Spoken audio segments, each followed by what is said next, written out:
Good evening all of you.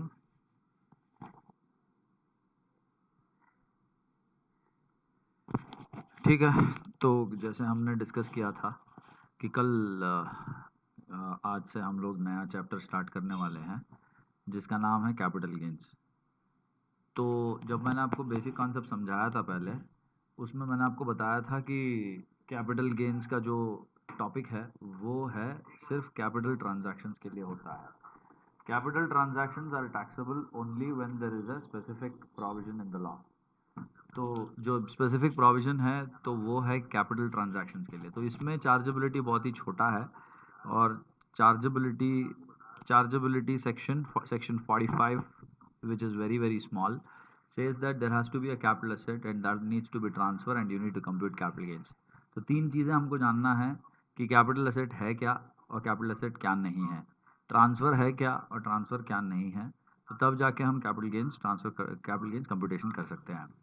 तो capital gains में capital asset है क्या, that is given in section 2 subsection 14 which talks about the capital asset and its definition. So capital asset means any kind of property, movable, immovable property held for business or professional purposes or for personal purposes। business, profession या फिर personal purposes के लिए कोई भी movable, immovable property वो सब कुछ capital asset है। Shares held by foreign institutional investors are also capital assets, and unit-linked insurance plans, which is where the premium paid is more than 2,50,000, जो 1010D में exemption नहीं है। So 1010D में exemption जो नहीं है वो आपके capital asset बन जाएगा। This is an amendment newly introduced in Finance Act 2021। तो capital asset क्या नहीं है? What does not include as a part of capital asset is given here। So capital asset does not include stock in trade। मतलब कोई भी item stock के हिसाब से हो तो स्टॉक के लिए नहीं होता है, स्टॉक के लिए नहीं होगा, तो स्टॉक के लिए नहीं होगा। स्टॉक इन ट्रेड जो भी है, stock in trade raw material जो भी है वो सारे चीज़ें कैपिटल एसेट में नहीं होगा। Personal effects of movable nature, मतलब कोई भी मूवेबल प्रॉपर्टी अगर पर्सनल पर्पसेस के लिए होल्ड किया है तो वो कैपिटल एसेट में नहीं होगा। वो सब कुछ जैसे फर्नीचर हो, यूटेंसिल्स हो, पर्सनल पर्पसेस के लिए हो, लेकिन वो मूवेबल प्रॉपर्टी होना चाहिए। हाँ, लेकिन अगर मूवेबल प्रॉपर्टी है तो वो कैपिटल एसेट नहीं है। लेकिन उसका एक एक्सेप्शन ये है कि jewellery, archaeological collections, drawings, designs, paintings, sculptures, work of art, ये सारे even though held for personal purposes वो सब कैपिटल एसेट होंगे। अभी ज्वेलरी का चीज़ अगर मैं बताऊं तो ऑर्नामेंट्स, मतलब जैसे बैंगल्स, ईयररिंग्स जो भी है, ब्रेसलेट्स या made out of gold, precious stones वाले भी कवर्ड है। गोल्ड, सिल्वर, प्लैटिनम या फिर प्रेशियस स्टोन्स है जैसे डायमंड, रूबी, वो भी कैपिटल एसेट माना जाएगा।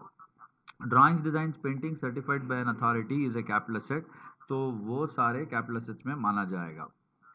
So jewelry, archaeological collections, drawings, designs, painting, even though it is movable purposes and held for personal purposes, ये capital asset में माना जाएगा। Shares held as stock by foreign institutional investors, even though it is a stock, वो भी capital asset माना जाएगा। Agriculture land not in specified area is not a capital asset। मतलब agriculture land in specified area is a capital asset। Specified area is nothing but urban area। Urban area is a capital asset। Gold bonds or special bearer bonds, anything issued by government of India, at the time of issue the government will tell which is not a capital asset, they are not a capital asset। So what amounts to transfer, section 2 subsection 47 में पढ़ेंगे। Sale, exchange, relinquishment। Sale definitely means transfer of ownership, so when there is a transfer of ownership, that definitely it amounts to transfer। Extinguishment of rights and relinquishment of rights through any activities like compulsory acquisition and all those things amounts to transfer। Compulsory acquisition can be done only by the government, और कोई authority compulsory acquisition कर ही नहीं सकती है। Conversion of capital asset into stock in trade, क्योंकि stock capital asset में नहीं आता है, वो बिजनेस इनकम में आता है, तो कुछ लोग कभी कभी कैपिटल एसेट को स्टॉक में कन्वर्ट करते हैं। तो अगर ऐसा कुछ हुआ, जब कैपिटल एसेट को कन्वर्ट किया स्टॉक में, तो उसको ट्रांसफर माना जाएगा एंड उसके लिए आपको कैपिटल गेन्स कंप्यूट करना पड़ेगा। तो ये सारे चीज़ें हैं ट्रांसफ़र के हिसाब से, और क्या ट्रांसफ़र नहीं है उसमें केवल इंपॉर्टेंट चीज़ें मैं बताता हूँ। Gift irrevocable trust and will is not a transfer. अगर किसी ने किसी को गिफ्ट दिया है, अगर मान लो एक बंदा A, Mr A and Mr B है, A gives gift to B, so for A, even though there is a relinquishment of ownership, that's not a transfer, you should not compute capital gains for the gift giver. uh, Transfer between holding companies, subsidiary companies also is not a transfer. Wholly owned subsidiary होना चाहिए और Indian company होना चाहिए, and amalgamation also is not a transfer. If drawings, paintings, designs is to notified art galleries and governments, museums and all, it's not a transfer. Conversion of bonds conversion of bonds, debentures or preference shares into shares, equity shares, that's not a transfer. Then reverse mortgage. Reverse mortgage is not a transfer. When bank takes over the property from a senior citizen, that's called as reverse mortgage. So reverse mortgage is not a transfer. You should not compute capital gains for the transfer or senior citizen. So all those things doesn't amount to transfer. How to compute capital gains? First, you need to bifurcate capital asset into short-term or long-term capital asset. Short-term capital asset is a asset which is held, period of holding less than or equal to 36 months, 24 months or 12 months. 12 months applies to listed shares. The 24 months applies to immovable property transfer on or after 2017, and unlisted shares transfer on or after 2016. That is for 24 months. Exact 24 months, exact 12 months for listed, unlisted shares and land building respectively will be a short term. Exact 36 months for other assets like jewelry, etc. will be short term. That means more than 36 months, more than 12 months and more than 24 months is long term capital gains. तो उसका जो format है वो format हम देखेंगे. Short term capital gains will be computed based on a particular format where you have a full value of sale consideration. Expenses on transfer will be reduced to arrive at net consideration. From that you have to minus cost of acquisition and cost of improvement to arrive at gross short-term capital gains. And from there you give exemptions under section 54B, 54D, 54G, GA. Then you will arrive at taxable short-term capital gains. Section 54G, GA is not there in your syllabus. 54B and D is there in your syllabus. तो ये आप minus कीजिए, आपको आएगा short term capital gains. Long term capital gains का भी format ऐसे ही है, थोड़ा बहुत स्टार्ट होता है ऐसे ही. Full value of sale consideration minus expenses on transfer, you will arrive at net consideration. From that you have to minus index cost of acquisition and index cost of improvement, you will arrive at gross long term capital gains. From that give exemptions under section 54, 54B, 54D, 54EC, 54E, 54F, 54GA, GB. तो तब आएगा आपको long term capital gains which is taxable. तो कुछ भी सवाल है, any doubts you have, please put on the chat box. Any clarifications, confirmations, please do drop a message. Okay, so this is how the capital gains is to be computed, and only for long term capital gains there is something called as indexation. Indexation means what? Where the cost of acquisition and cost of improvement is brought on par with current inflation standards. When it is brought on par with current inflation standards, then it is called as indexation. So how to do that? From 2001 and 2, government has released something called as cost inflation index. The 2001 and 2 cost inflation index was 100, and based on the previous year's inflation, every year the inflation index has been increased. So currently in our previous year 2021-22, the inflation index stands at 317. So what is it at? Take the cost of acquisition, multiply with the year of transfer, and divided by the cost inflation index when it was first held. If the asset was held before 2001, you need to take the cost of acquisition or fair market value, whichever is higher, and divide by 100. Multiply with 317, divide by 100. That will be indexation for cost of acquisition. Same is the case with improvement. Here improvement obviously means capital improvement. So cost of improvement will be multiplied with cost inflation index for the year of transfer divided by the cost inflation index in the year where the improvement was done for the first time. So you need to do indexation only for long-term capital assets, not for short-term capital assets. So please keep that in mind. Okay, so cost of improvement before 2001 will be ignored, and the option of comparison of market value, fair market value as on 1/4/2001 or actual cost, whichever is higher, is applicable only if the asset is purchased before 2001. In other words, if asset is purchased after 2001, there is no question of cost of acquisition and all those things. So please keep this in mind. And also in some situations, you need to compute the cost of acquisition being nil. Law has taken cost of acquisition in these situations. Only important ones I'm taking up. Goodwill, most important is bonus shares. Bonus shares means shares allotted free of cost. If bonus is allotted on or after 2001, 1st April 2001, then the cost of acquisition is 0. But if the bonus is allotted before 2001, then the cost of acquisition will be fair market value as on 1/4/2001. So that you need to remember that. And right issue is also cost of acquisition is nil. Trademark, brand name, Lumas, yes, all those things cost of acquisition is 0. Enhanced compensation received on compulsory acquisition is also cost of acquisition is 0. Enhanced compensation means a compensation received over and above the original compensation is called as enhanced compensation. So these are all the various areas of situations where cost of acquisition is going to be 0 if no cost is acquired. So any questions you have, drop it in the chat box, please. Thank you.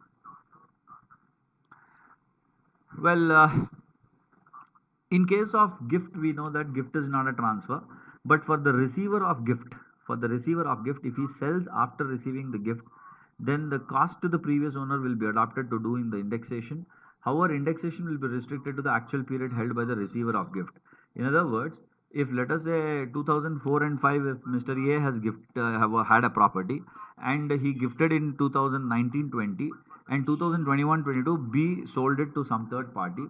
For Mr. B, cost to the previous owner will be adopted, and to determine long-term, short-term, period of holding of previous owner also will be adopted. Period of holding also will be adopted. So in those circumstances, cost of acquisition of the previous owner will be adopted. Period of holding of previous owner will be adopted. But indexation for the previous owner will not be adopted. Actual period held by the assessee only will be adopted. So in case of inheritance, it's not the case.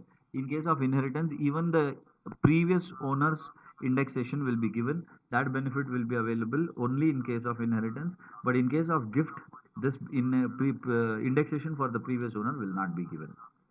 So any questions you have, please let me know. Advance money received and forfeited will be reduced from cost of acquisition if the forfeiture is on or before 31st March 2014. If forfeiture is on or after 1/4/2014, then this will be directly taxed under the head income from other sources. So these are all some of the points. Then conversion of debentures or preference shares into shares, equity shares, does not amount to transfer. But the period of holding of debentures will be considered to determine short-term or long-term, and you need to do the indexation accordingly. And if the treatment is the same for preference shares. Conversion of capital asset into stock amounts to transfer. Fair market value as on the date of conversion will be deemed to be the sale consideration. Fair market value as on the date of conversion will be deemed to be the sale consideration. However, the computation will be postponed to the year of sale of stock. So where the sale of stock takes place, in that year the computation will be done, and capital gains will be postponed to the year of sale of stock. So in the year of sale of stock, you need to compute the two computations. One is capital gains, another one is business income. Fair market value as on the date of sale will be the deemed in the year of sale will be deemed to be the sale consideration. Sale of stock में आप cost of stock minus कीजिए. What is cost of stock? Whatever is the fair market value as on conversion, उसको minus कीजिए. You will arrive at net business income. So two incomes must be computed in the year of sale of stock. One is the capital gains and another one is the business income.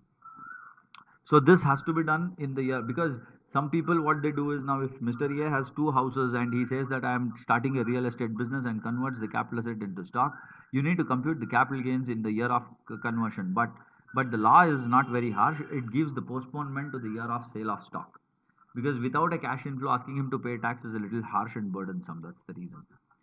So any questions you have, please let me know. Okay.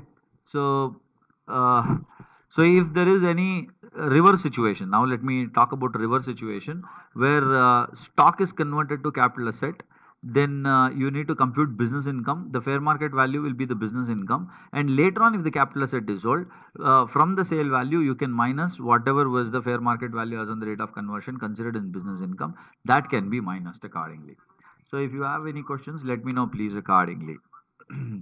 Compulsory acquisition amounts to transfer. You need to compute capital gains, but the computation will be postponed to the year of receipt of compensation. And indexation benefit will be only till the year of compulsory acquisition, not till the receipt of compensation. So you have to ensure that the computation is postponed to the year of receipt of compensation, because without a cash flow, asking assessee to pay tax will be a little burdensome. That's the reason the postponement of capital gains is done to the year of receipt of compensation. And if assessee has claimed enhanced compensation through court, and the court gives an interim order, in the year of receipt of interim order, nothing to do. Only when the final order comes, you need to compute the capital gains accordingly.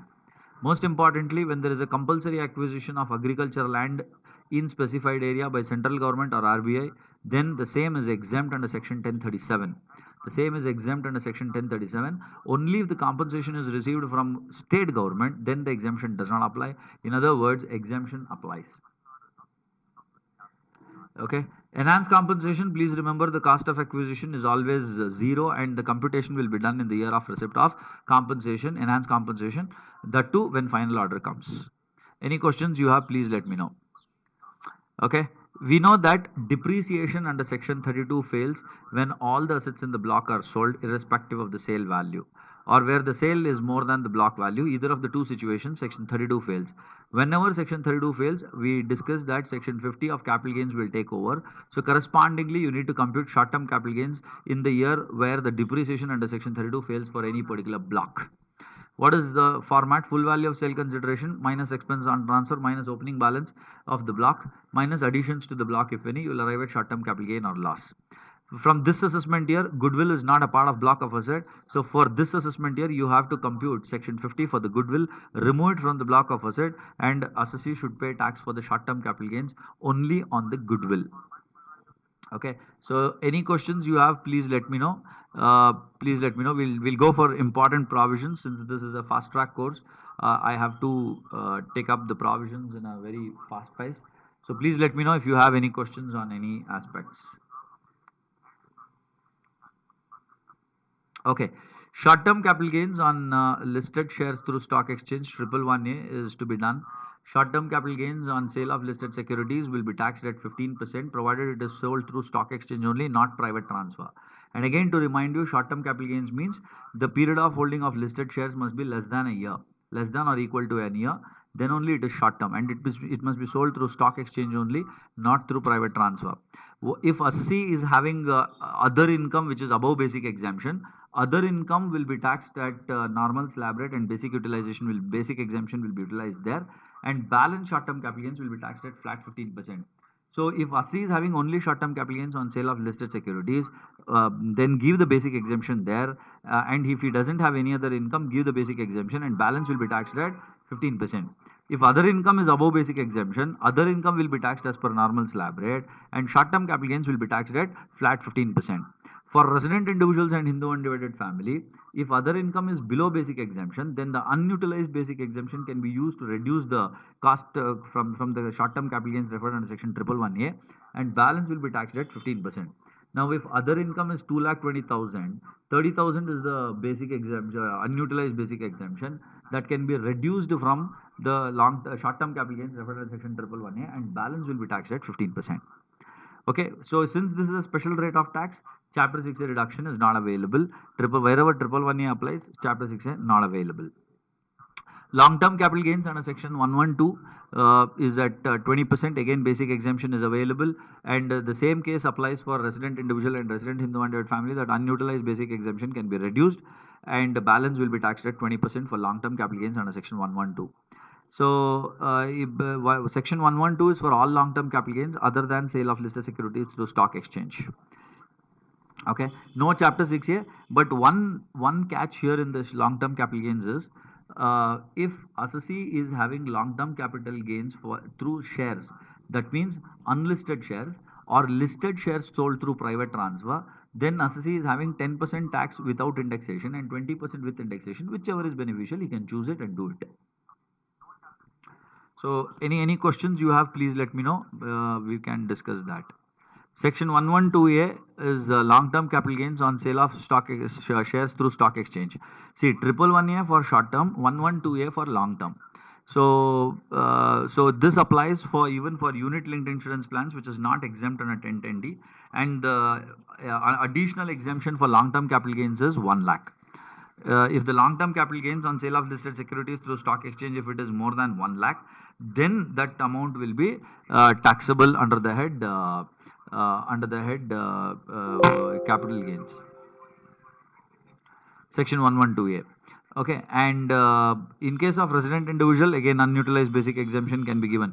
So 112A has indirectly given 3,50,000 generally for resident individuals whose age is less than 60 years. 112A cost of acquisition is a very unique way of finding out the cost of acquisition. You have two steps. What is the first step? Find the actual cost of acquisition, which will be given to you in the question. And in step 2, find the fair market value as on 31st January 2018 and full value of consideration received. Whichever is lower will be the value of step 2. Compare step 2 and step 1. Whichever is higher will be cost of acquisition. So since there is a very unique way of computing the cost of acquisition, for 112, indexation benefit is also not available. But how to find the market value as on 31st January? Generally, it will be given to you. But however, if the shares are listed on the stock exchange as on 31st January, you need to find the highest traded price.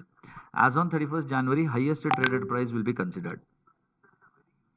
Okay, so if the assets was shares was not listed as on 31st January, but later on it got listed, then the net asset value as on 31st January 2018 will be considered as fair market value as on 31st January 2018. Okay, 112A long-term capital gains on sale of listed shares to stock exchange does not have Chapter 6A plus rebate under Section 87A. दोनों भी नहीं मिलेगा. Any questions?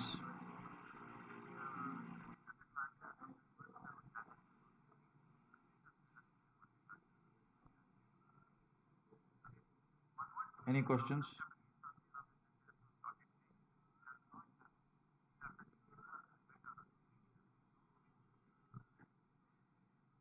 Well, full value of sale consideration in special cases for land and building, some people what they do is they undervalue the property and sell the property to save on tax and to save on stamp duty.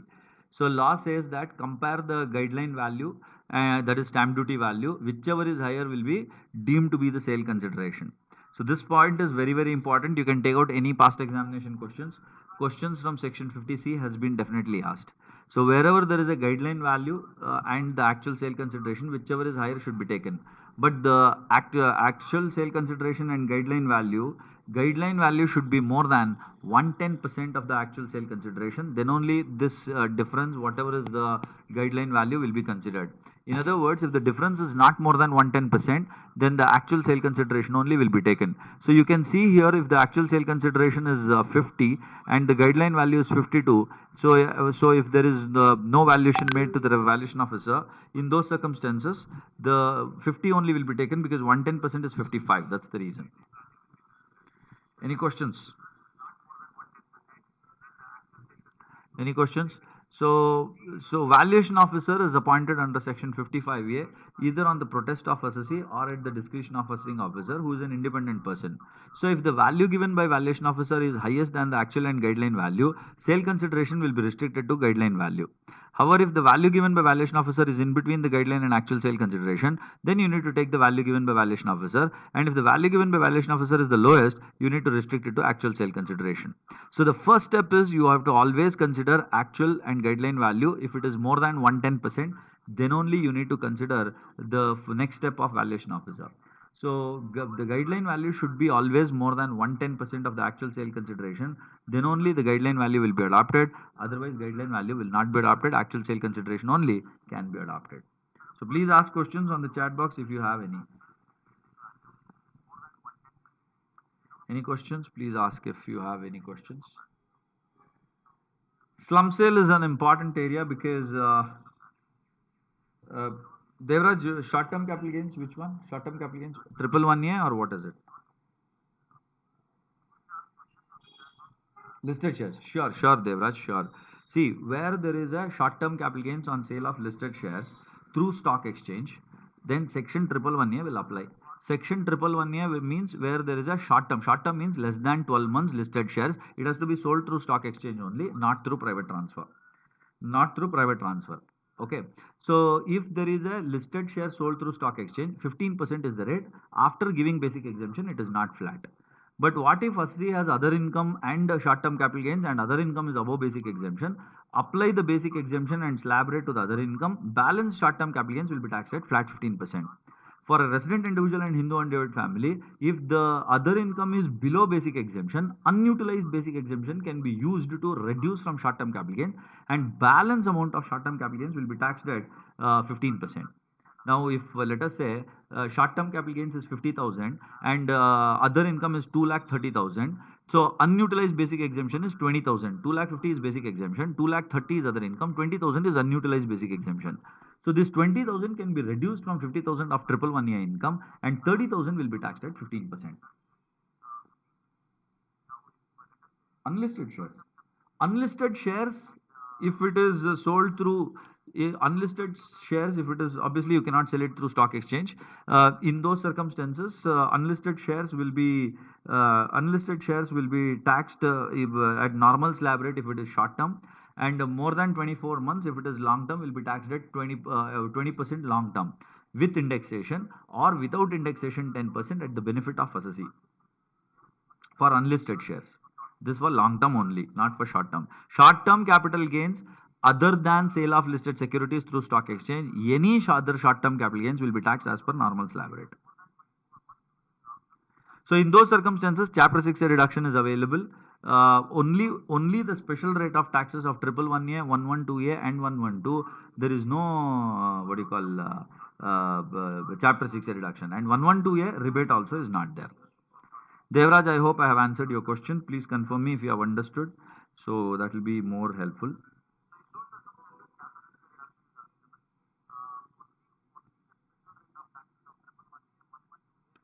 Devraj, please confirm on the chat box.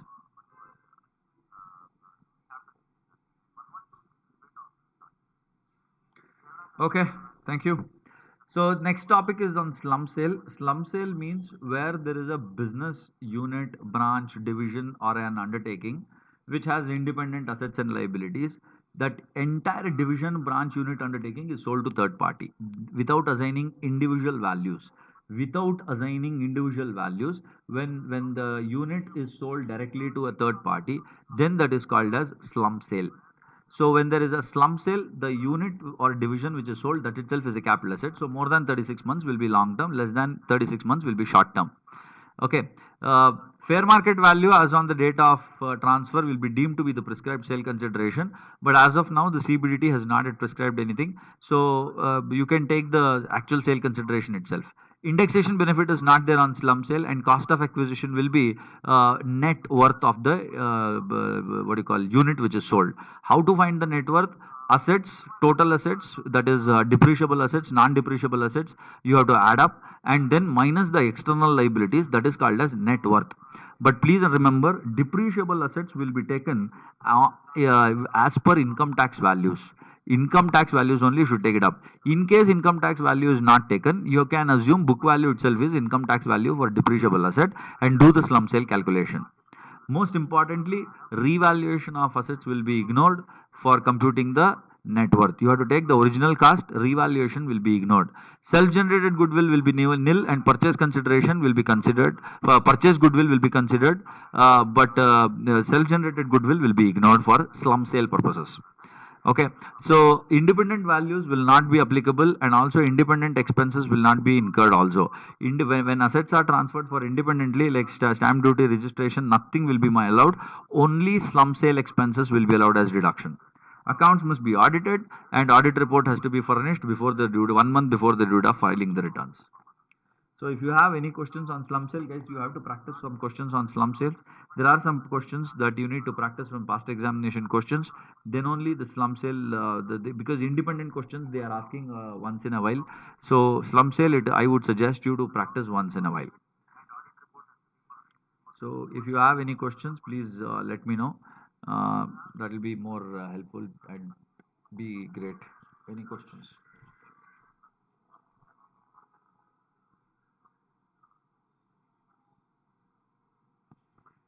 All right, let's go to the last area of capital gains, which is on the exemption part. Exemptions, most important, two sections are very, very important. Section 54 and 54 EC. See, this 54 EC and 54 EE are per assessee, exemption is per assessee, per annum. But all other sections are per capital gains. So first one is section 54, which is applicable only for long-term capital gains for individuals and Hindu-owned families. For outgoing asset, transfer should be a residential house and it must be a long-term capital asset. When the residential house is sold, within 1 year from the date of transfer, before 1 year before the date of transfer, or within 2 years from the date of transfer, if a constructed property like a flat is purchased, then exemption is available. That means outgoing asset is also residential house, incoming asset also is residential house. Okay. uh, then if assessee says no, I have a land, I want to do the construction, then the construction must be completed within 3 years from the date of transfer. Within 3 years from the date of transfer, construction must be completed. One property only, outgoing asset one house, incoming also one house. Either construction must be done within 3 years. Because guys, the time limit is very, very important. You need to remember the time limit. Also, if assessee has capital gains where the total gross capital gains is not more than 2 crores, then assessee can take two properties in India and he can claim the exemption, but this exemption is only once in lifetime. So, incoming asset must be always in India, investment must be in residential house located in India only. Outside India, no deduction, no exemption will be given. Cost of land also is eligible for deduction, and the quantum of exemption is gross long-term capital gains or cost of new asset, whichever is lower. Okay. All right. Any questions? Very, very important section, guys. Section 54 is very, very important. Okay.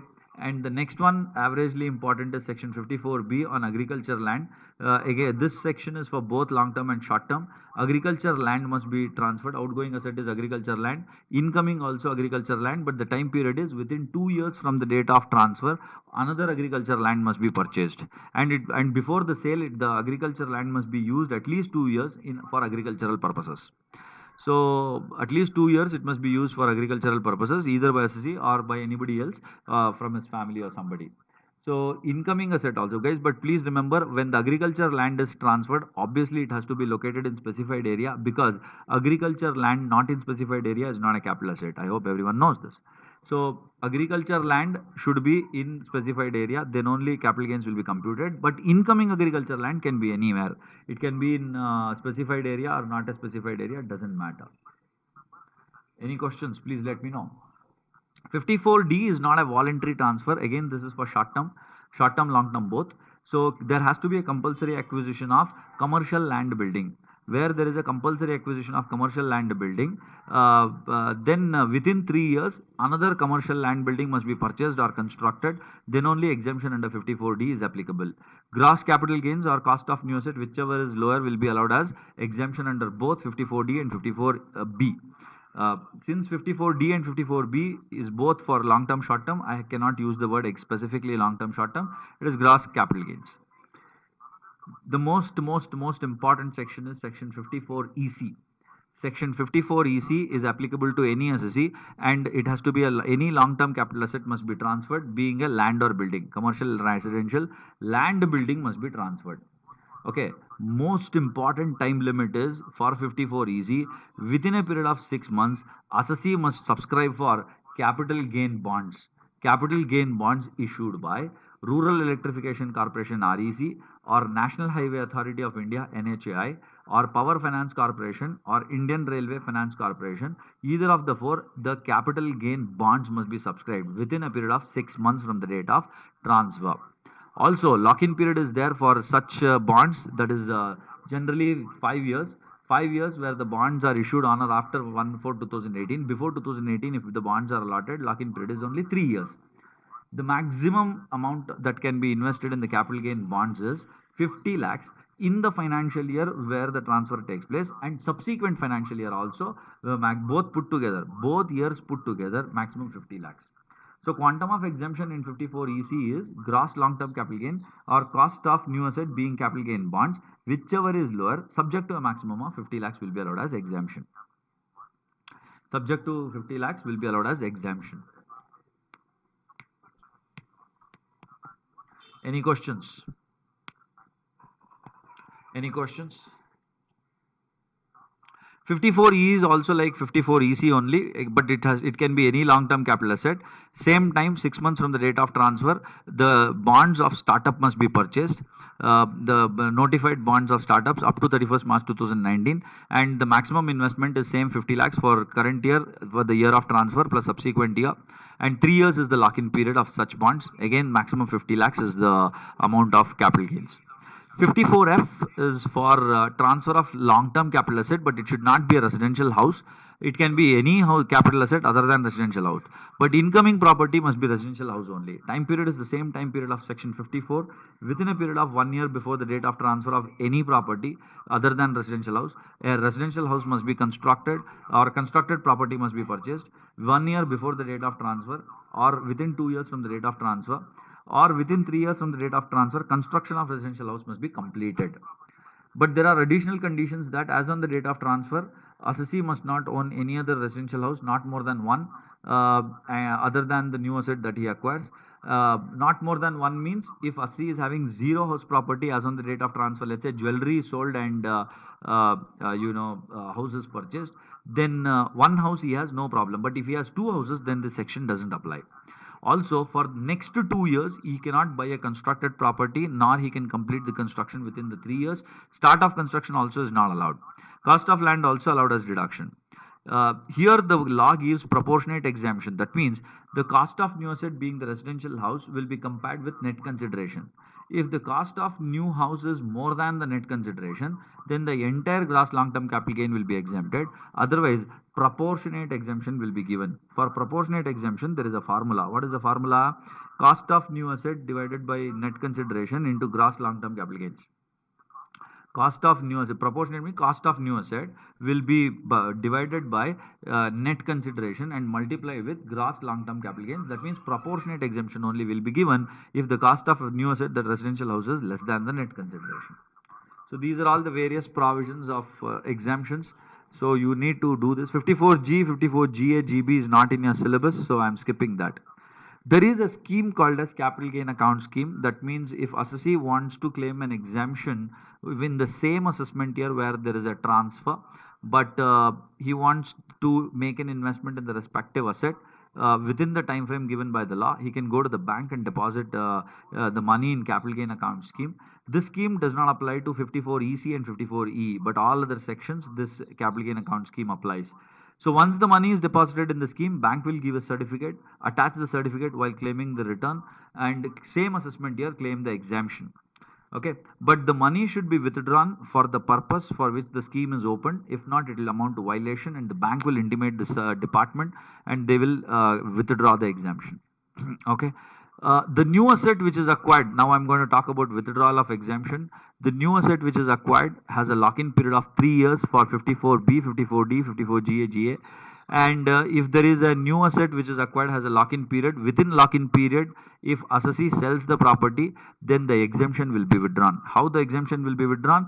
The exemption will be withdrawn by way of, while computing the capital gains, short-term or long-term capital gains, while computing, the cost of acquisition will be reduced from the exemption claimed earlier.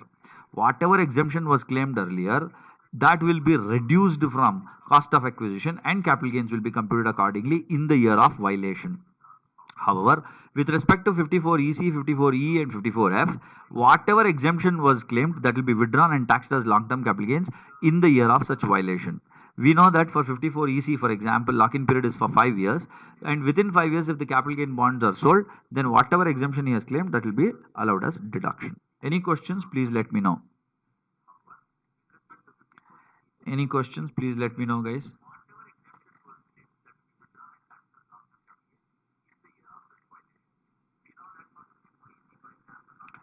Okay, so I end the discussion of capital gains here. Guys. Capital gains ends here, but today I am not taking income from other sources. Tomorrow I will take income from other sources and other areas of clubbing and all those things. So I will definitely take up income from other sources and clubbing in tomorrow's session. But today I have some personal work, so I'm logging off a little earlier. So I will be taking up the income from other source, the last head of income, and clubbing of income. If possible, set off carry forward also for discussion in the tomorrow's session. We will definitely be discussing the important areas. Provisions can be recapped in fast track course, because we have the exams in coming up in another 16 to 18 days. So provisions only will be recapped to you. So income from other sources, a small chapter, clubbing also a very small chapter. We will take it up in the tomorrow's session. And the day after tomorrow, if possible, set off carry forward, and chapter 6 reductions will take it up and try to close the session in a couple of days. Okay, so I think next week by Tuesday or something will be my last few sessions. I think we'll wind up accordingly. Anyway, whatever doubts you have, you can always drop in the chat box. You can drop in the Telegram channel, whatever, and then let me know accordingly. So due to some personal commitment, guys, today I'll be logging off a little early. I'll meet you up in the tomorrow's session to discuss the last head of income, income from other source, and clubbing of income.